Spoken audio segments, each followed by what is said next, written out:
Nacional Autónoma de México, Sistema de Universidad Abierto y a Distancia, Psicología, Facultad de Estudios Superiores y Iztacala. Nosotros pertenecemos al grupo 9841 y esta es la actividad 4, muestreo y tipos de muestreo. Los integrantes del equipo son Casillas Aguirre Aranza, García Galván Guadalupe Saraí, Gordillo Carvajal Tania Abigail, Hernández Jiménez Alfredo, Ornelas Rivera Daniela Jocelyn. Y nuestra maestra es Angélica González Chaparro. Les hablaré sobre los muestreos. Un muestreo es un elemento importante en la metodología de la investigación, puesto que es donde se selecciona un grupo de elementos que se utilizarán para dirigir un estudio. Pero dicha selección hay que definirla y diseñar un plan de muestreo. Es por eso que se hablará de muestreo aleatorio y muestreo no aleatorio.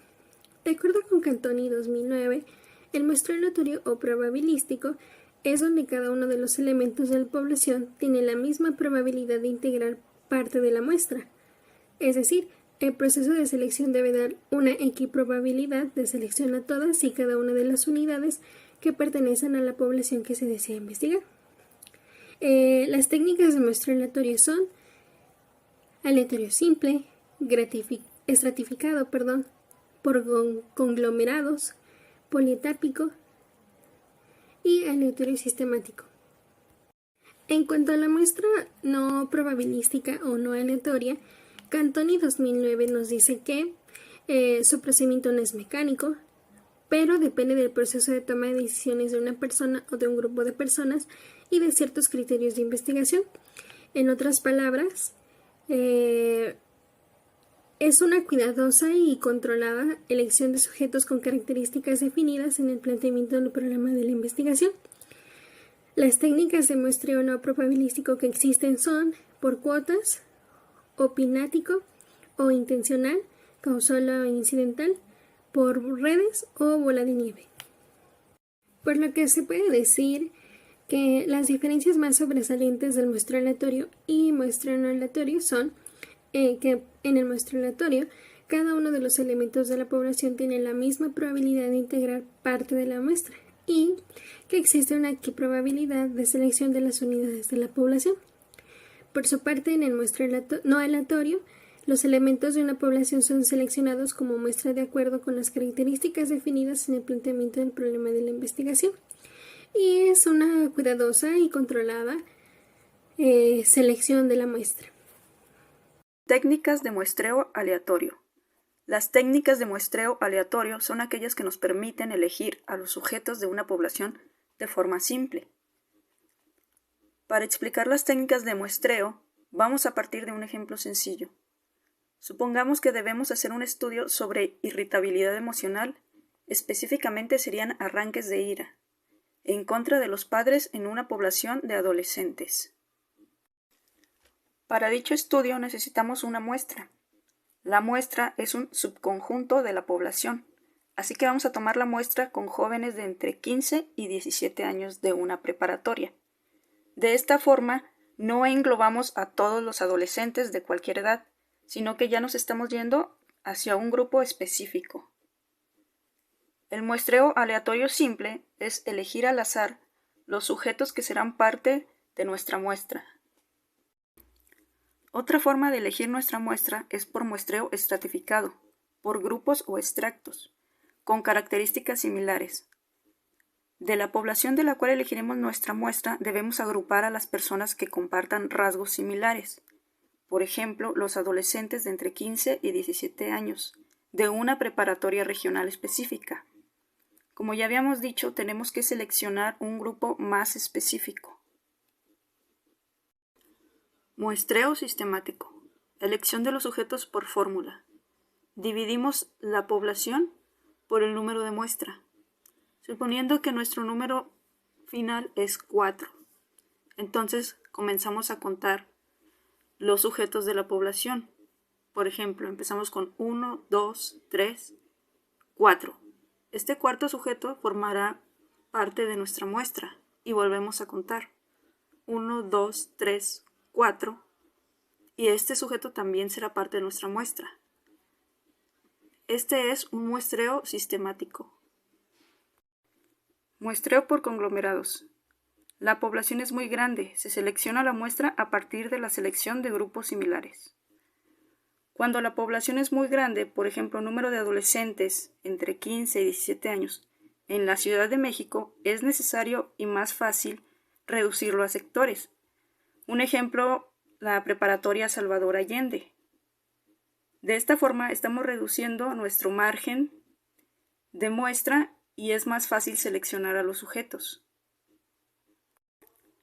Muestreo polietápico o multietapa. El muestreo polietápico es muy similar al muestreo por conglomerados. Este tipo de muestreo combina el muestreo estratificado y aleatorio simple. Después de dividir una gran población por conglomerados, se eligen al azar diferentes estratos, mientras que en el de conglomerados los estratos están seleccionados previamente. Es decir, una diferencia destacable entre estos dos tipos de muestreo es que uno se elige al azar y el otro se selecciona a partir de criterios específicos. Muy buenas tardes, mi nombre es Alfredo Hernández Jiménez. Muchas gracias a mis compañeras. A continuación, me permitiré hablarles acerca de lo que es el muestreo no aleatorio. Como pudimos observar previamente, hay diversas formas de seleccionar a un grupo de individuos para poder llevar a cabo un estudio o una investigación. Lo anterior lo pudimos observar para las muestras de tipo aleatorio.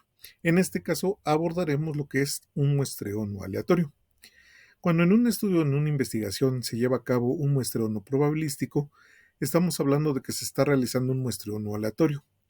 En estos casos, para seleccionar la muestra no se recurre a la probabilidad, sino que se utilizan las características de la investigación y la decisión del investigador. Este tipo de muestreo es utilizado generalmente en los estudios de tipo cualitativo. Ahora bien, las técnicas de muestreo no probabilísticas se utilizan en situaciones en las que se pretende adquirir un conocimiento inicial de un problema que se encuentra escasamente delimitado, como sucede en los estudios de tipo exploratorio. También es frecuente su uso cuando no se pretende un conocimiento completo sobre la población total, sino que el objetivo es profundizar sobre algunos casos en particular. Esto lo conocemos regularmente como estudios de caso. Esto se realiza a través de entrevistas en profundidad que reconstruyen la historia de vida de algunas personas. Finalmente, un tercer uso es el que se realiza para aproximar los resultados que se obtendrían con muestras probabilísticas. Muy bien, el primer tipo del muestreo no aleatorio del que les hablaré es el muestreo por cuotas. En este tipo de muestreo lo que se busca es reproducir de la manera más fiel, lo más cercano posible, la manera más ajustada posible, las características de la población de la muestra. Se le conoce como cuotas a las fracciones de la muestra con las distintas características. Este muestreo se usa cuando se conocen algunas características de la población y se busca reproducirlas en el muestreo. Ya en la práctica, el investigador determina una cantidad específica de casos a relevar, sin establecer quiénes serán estos casos ni cómo hallarlos. Esto le da el carácter de no probabilístico. No obstante, se respetan las cantidades de casos en cada cuota. El entrevistador es libre de escoger a cualquiera, según sea su comodidad o preferencia. Los casos a reproducir pueden ser el número de varones o el número de mujeres en una población, el número de docentes, ya sea de primaria, de secundaria, o bien las diferentes proporciones de niveles educativos, es decir, si son de primer año, segundo año, tercer año. En este caso, son algunos ejemplos de lo que se conoce como muestreo por cuotas. Ahora bien, para un ejemplo más específico, tomamos en cuenta que nos están solicitando durante una investigación que se requieran hacer 30 entrevistas a niños de nivel secundaria que tengan algunas peculiaridades, que tengan algunas conductas de tipo depresivo.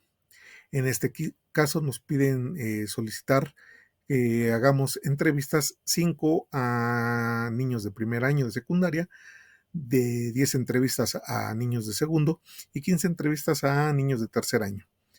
En este sentido, nosotros podemos escoger como investigadores o como parte del equipo de entrevistadores, podemos escoger a los alumnos que nosotros queramos, siempre y cuando no nos salgamos de la cuota que ya se ha determinado. Como se muestra en la gráfica del costado derecho, Tendrían que ser, en este caso, 5 niños de nivel de primero secundaria, 10 de segundo y 15 de tercero, para que en este caso tuviéramos la cuota establecida. El siguiente tipo de muestreo del que hablaremos es el que se conoce como muestreo por juicio o muestreo intencionado. Cuando se lleva a cabo este tipo de muestreo, también conocido como selección experto, el investigador es quien decide qué elementos son los más adecuados para realizar la investigación. Para ello, de una forma muy subjetiva, se basa en la apreciación del propio investigador respecto de la representatividad que tienen estos elementos para la muestra. Para ciertos estudios, regularmente se recurre a expertos que eligen elementos de la población que consideran los más adecuados para construir la muestra. La misma se basa en la experiencia de los entrevistados. Un primer uso de este tipo de muestreo es aquel en el que el interés no se centra en la representatividad, sino en la riqueza de los contenidos que pueden ofrecer algunos individuos, a diferencia de otros. Si lo que se pretende construir es la historia de un asentamiento urbano, marginal, lo más adecuado sería elegir a personas que hayan residido por más tiempo en esa localidad. En este caso se espera que los pobladores que tienen mayor tiempo pues puedan dar más información acerca de cómo ha ido evolucionando o cómo ha ido creciendo esa población. En este caso, el investigador se preocupará primero por identificar a los residentes en el asentamiento y una vez que tiene ese bagaje o ese conocimiento, va a decidir a quiénes va a incluir o a quiénes no va a incluir en la muestra. Aquí lo que se busca con este tipo de muestreo no es generalizar los resultados, ni se busca encontrar una historia típica en el sentido de que en mayor o menor grado la mayoría de los pobladores buscan tener el mismo sentido. Lo que se busca es profundizar en el análisis a partir del testimonio de aquellos a los que consideramos como informantes más idóneos. Ahora bien, si regresamos al ejemplo que estábamos utilizando de las entrevistas a nivel secundaria, nosotros podríamos hacer un muestreo por juicio o un muestreo intencionado si en lugar de recurrir directamente a los estudiantes, recurrimos en primera instancia a los profesores, al prefecto o bien a los mismos padres de familia para poder identificar a aquellos alumnos que pretenden o que presentan alguna conducta violenta. En este sentido, lo que nosotros vamos a hacer es conocer de una mejor manera cuáles son los casos que nos pueden ayudar para que el estudio que estamos realizando nos dé unos resultados más acordes con la investigación que se está practicando. El siguiente tipo de muestreo es el que se conoce como muestra incidental o casual. Esta modalidad cuenta con una sustancial difusión, particularmente por los medios de comunicación, y consiste en entrevistar directa e intencionalmente a los individuos que se encuentran en determinado sitio o bien se encuentran disponibles. Cuando hablamos de la expresión incidental, muchas veces se puede confundir con aleatorio. Para la selección de la muestra nos encontramos en una situación en que múltiples factores son los responsables de esta. Entre los factores que nos permiten seleccionar este tipo de muestras se encuentran la voluntad de los encuestados para prestarse o no a la participación de la entrevista. ¿Qué quiere decir? Podemos estar en el sitio, pero el entrevistado puede decir, ¿sabes qué? No estoy a gusto con que me realices alguna entrevista. El siguiente punto es la elección, consciente o no, que el entrevistador hace entre las personas que transitan o las que se encuentran en el sitio. Muchas veces el investigador de una manera subjetiva puede decir, ¿sabes qué? ¿Entrevisto a esta persona o no la entrevisto? Y finalmente, el lugar donde se hace la entrevista. Algunas veces se hace ocasionalmente o se dificulta en algunas áreas poder llevar a cabo alguna encuesta, ¿no? Por ejemplo, si estamos en el transporte público, si estamos en un lugar muy concurrido, pues obviamente la entrevista o la encuesta que se pretenda realizar evidentemente nos va a resultar un poco complicada.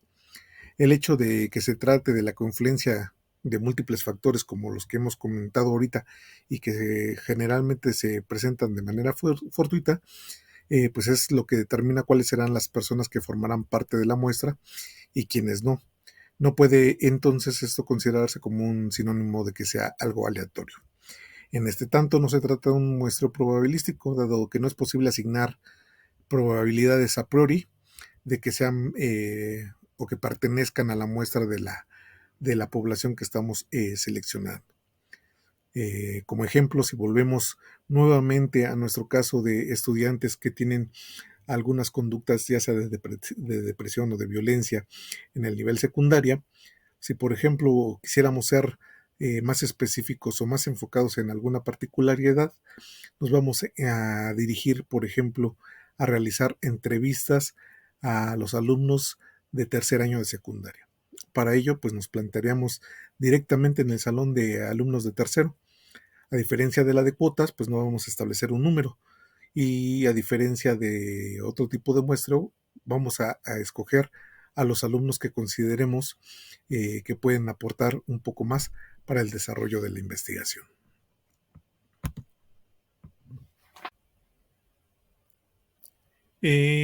Finalmente, la última técnica o el último tipo de muestreo no aleatorio que vamos a ver es el muestreo por bola de nieve.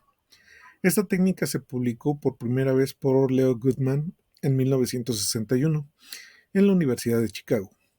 Esta técnica inicia cuando se selecciona una muestra inicial o básica de individuos y en cada entrevista se pregunta a qué otras personas de la población el entrevistado conoce. Luego se visita esos casos referenciados por los primeros, repitiendo el procedimiento hasta que se complete una muestra. En este sentido, este tipo de muestreo es adecuado cuando se debe estudiar una población infrecuente, poco representativa de un total general y no hay un marco disponible para el muestreo. Estas situaciones se presentan, por ejemplo, si se requiere entrevistar a consumidores de drogas ilegales, a personas afectadas por alguna enfermedad de baja incidencia, a trabajadores inmigrantes. Entonces, este es un buen método para recoger los distintos puntos de vista existentes en un grupo o para alcanzar a personas que no son visibles en una comunidad. Sin embargo, no ofrece información sobre la distribución de los casos en la población. Si es posible, la primera selección se hace de forma probabilística, es decir, podríamos determinar a través de algún método al azar a quién entrevistaríamos y después de ahí partir hacia los siguientes casos para que podamos hacer nuestro ejemplo de bola de nieve. Lo más frecuente es que se carezca de datos iniciales porque la primera muestra debe seleccionarse en forma intencional o estar constituida por voluntarios. En este caso, para establecer un ejemplo más preciso, es por si quisiéramos indagar si las características que hemos analizado de violencia o de depresión en los alumnos de nivel secundaria se refiriera al consumo de alguna sustancia ilegal, pues en este caso tendríamos que identificar o saber si alguno de esos alumnos tiene el consumo de alguna de estas sustancias, alguna droga, y a partir de él, pues desarrollar o ver si podríamos establecer o identificar algunos otros elementos que nos pudieran permitir ampliar nuestra muestra o saber hasta dónde podríamos tener el alcance con nuestro estudio. Finalmente, con esto podemos dar cuenta que los estudios no probabilísticos, pues en muchas ocasiones son un poco subjetivos, pero también nos permiten trabajar de manera más rápida y poder hacer algunas precisiones de forma concreta y enfocarnos en poblaciones o muestras muy pequeñas que nos ayuden a tener un mejor desempeño o un mejor conocimiento de la situación que estamos estudiando. Muchas gracias. Hola, mi nombre es Daniel Ornelas y después de los tópicos expuestos por mis compañeros, yo hablaré del tópico número 4, el cual aborda la importancia del muestreo y algunos conceptos que están asociados a este. Primeramente, es importante mencionar, con base en Cantoni, que el muestreo es un punto clave en la metodología de una investigación cuantitativa, ya que este conlleva la selección de un grupo de elementos que se van a utilizar para un estudio. el cual va a ser orientado por los elementos que se elijan o se seleccionen. Para muestrar de manera adecuada, se debe de seguir un plan. En este se debe de plantear cómo será el proceso de selección de los elementos. Ahora bien, la importancia del muestreo se ve reflejada en que en cualquier trabajo de investigación es necesario mencionar ciertos aspectos del diseño metodológico en los que va inmiscuido el muestreo. Algunos de ellos son la población y el número de elementos de los que está conformada la población. Si es que no se tiene un número exacto, el dato exacto, pues se coloca un estimado. Otro aspecto de importancia que se debe de mencionar en cualquier investigación son las características con las que deben contar los sujetos o los individuos para poder participar en el estudio.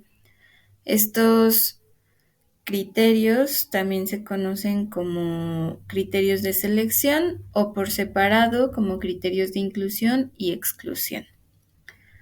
También el tipo de muestreo con el que se va a seleccionar la población y la técnica. Como ya se expuso anteriormente, pues existe el muestreo aleatorio y el no aleatorio. Existen diferentes técnicas para cada uno de ellos. En el aleatorio, pues está el simple, el estratificado por conglomerados, el polietápico y el sistemático. Por su parte, en el no aleatorio están las técnicas por cuotas, intencionado, incidental o por bola de nieve. Entonces es importante especificar en el trabajo cuál de estos se va a elegir para poder hacer la selección de elementos. Finalmente, el aspecto de importancia en un trabajo de investigación es el tamaño de la muestra.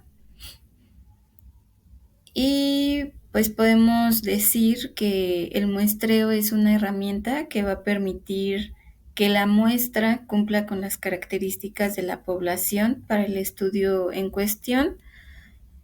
En otras palabras, nos va a ayudar a que la muestra sea un reflejo de la población, porque pues no en todos los casos es posible tomar toda la población.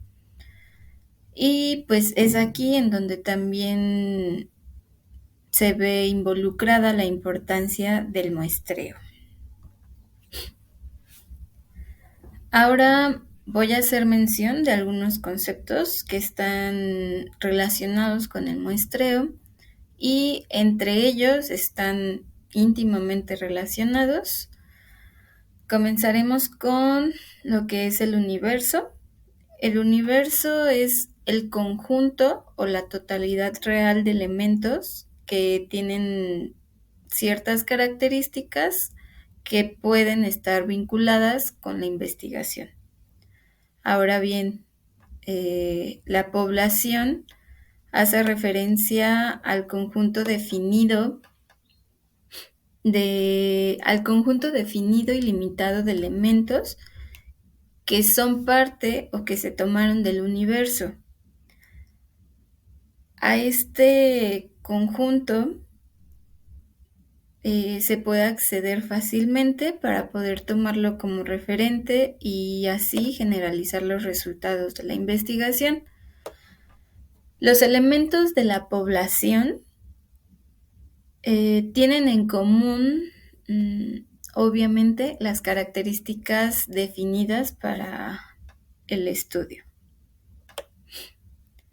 Ahora abordaremos lo que es la muestra. Esta es un segmento de la totalidad de la población, la cual se elige por algún procedimiento específico para poder medirlo o estudiarlo de manera directa.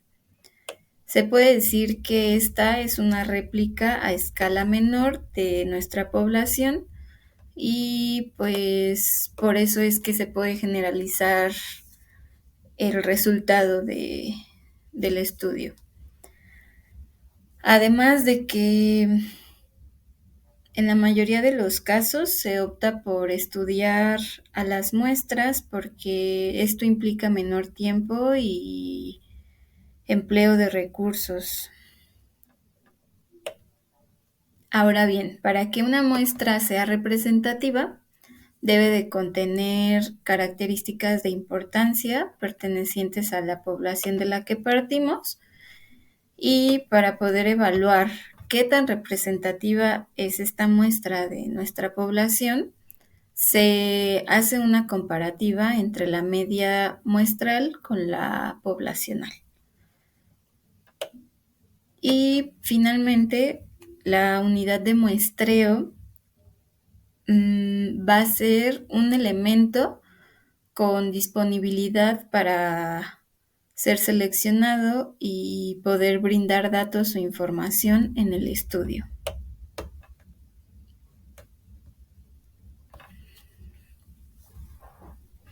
También existen criterios que nos van a ayudar a descartar elementos del estudio porque van a tener características que van a dar pie a ese descarte. Estos criterios se denominan de exclusión y por su parte los criterios de inclusión son las características de una muestra que la hacen candidata a participar en el estudio. En conjunto, estos criterios también se denominan como criterios de selección. Por mi parte es todo y los dejo con mi compañera. Gracias. Hola, soy Aranza y voy a hablarles sobre el tópico 5, el cual trata sobre la estadística y la probabilidad, o sea, la relación con la probabilidad en un aspecto de muestreo aplicado en el ámbito de la psicología. Y bueno, esta parte la dividí en tres, no se divide en tres tal cual, sino para cuestiones nada más de explicación, se me hizo más fácil dividirla por secciones. Entonces, pues bueno, vamos a empezar con el diseño muestral. Bueno, aquí puse que el tamaño de la muestra necesaria es muy importante porque cuando tomamos una muestra de nuestra población, queremos nosotros saber algo de esa muestra, alguna relación, alguna diferencia, etcétera, etcétera. Y obviamente el tamaño es muy importante porque entre a veces más pequeña sea la muestra, pues depende, ¿no? Ya el desarrollo del estadístico, pero también muchas veces implica el hecho de que tal vez no haya margen de error si aplicamos una muestra muy grande, por ejemplo, porque tenemos más variedad para obtener un resultado. Y pues bueno, también tengo aquí que en el diseño muestral implica mucho las técnicas de muestreo. Aquí no voy a hacer mucho hincapié porque ya mis compañeros lo explicaron en las diapositivas anteriores. Y bueno, tenemos aquí la parte de estimación de parámetro poblacional. Es muy importante lo que es la estadística descriptiva, porque obviamente, como sabemos, la estadística se trata de un análisis, un conteo, una interpretación de datos. Y obviamente es muy importante también poder resumir esos datos en nuestra medida de tendencia central, como ya hemos visto anteriormente en las actividades. Esto junto con las medidas de distribución. Y pues bueno, también las inferencias estadísticas. Y sabemos que la inferencia estadística es aquella rama de la estadística que se centra en la elaboración de conclusiones con relación a la muestra o a nuestro muestreo. Y bueno, aquí puse como algo más para aterrizar la idea de la inferencia estadística. Y puse, por ejemplo, se puede usar intervalos de confianza para estimar que el rango, para estimar el rango en el que es más probable que se encuentre un parámetro poblacional específico, como la media o la proporción. Y pues bueno, podemos, por ejemplo, hablar más detalladamente sobre la prueba de Student, la cual es una prueba estadística que mide si existe o no diferencia entre las variables. Y ahorita leyendo un poco sobre la inferencia estadística y todo esto, la verdad es que se me vino a la mente esta prueba, porque aunque no lo puse en la diapositiva, pues lo voy a explicar. Eh, por ejemplo, estamos haciendo una investigación si existe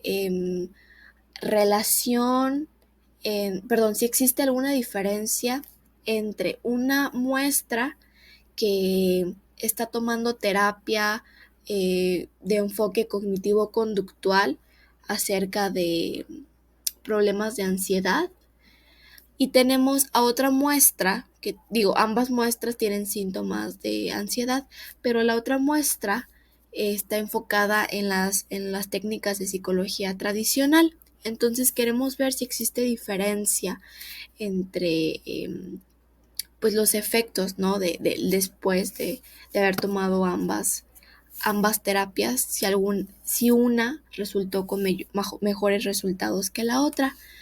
Y pues bueno, también aquí voy a hablar un poquito sobre la realización de inferencias y pruebas de hipótesis.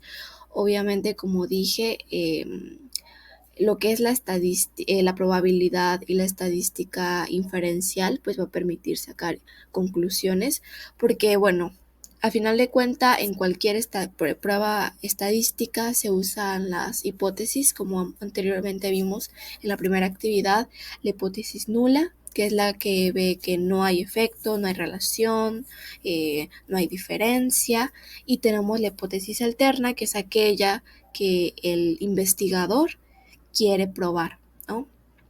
Y aquí tenemos también las pruebas de hipótesis, que son aquellas diferencias observadas entre grupos y variables.